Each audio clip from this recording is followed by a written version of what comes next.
Naging masigla ang araw at puno ng pag-asa ang maghapon tuwing kami aalis at ihahatid namin sa airport. Baon namin ang iisang butyak na maleta, ang inyong mga kaway, pilit na ngiti at dilim ng pag-iingat. Ngunit kalimitay, hindi mo lamang nababati. Ito ang nagpapabigat sa aming bagahe. Over baggage itong aming. Sa ibayong dagat ay lawit ang aming dila gaya ng ating kalabaw na itinenta.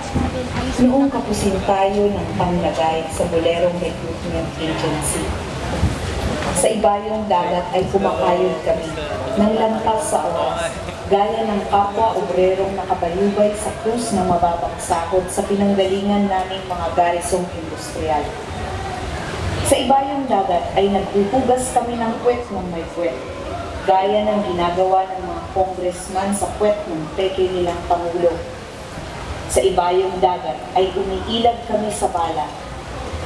Sa bomba at kanyon na luwal ng giyera ng US, na siya ring bala at bombang di naiilagan ng mga Moro sa Mindanao. Malamlam ang mga mata ng araw at laging nagbabadya ng pagluha ang langit tuwing kami magbabalik bayan at sasalubungin din sa airport. Pasalubong namin tuyumos na lugar sa mga sakit ng palang na kinasasabigan din namin halitan at igampi sa aming mga loob. Mas ganin mo kami sa telebisyon, luhaan at hukot ang katawan. Iyan ang tunay naming larawan.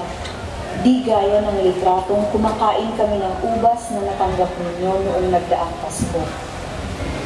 Mas ganin mo kami sa telebisyon kung sinasalubong na kami ng musiko at sa likuran nito'y may mahabang karo na maglululan sa balikbayang box ng aming bangkay.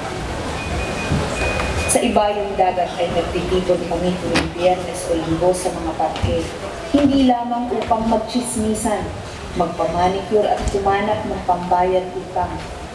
Nagtitipon kami upang magbalitaan at mag-aral sa kalagayan ng pamilya at bayan.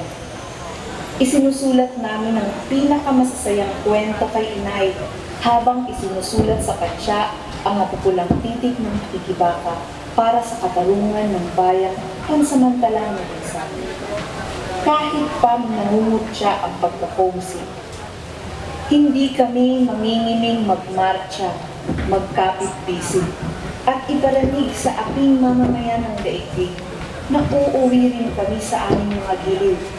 Mga giliw na hindi nagsasawang maghintay habang nakikiisa sa bawat sigaw ng paglaya. At tiyak na masigla at magula ang araw sa aming pagbabalik, hindi sa airport, kundi sa pabubungkal na bukid at may naghihintay na pinalayang pagawaan matapos itatag ang tunay na gobyerno bayan.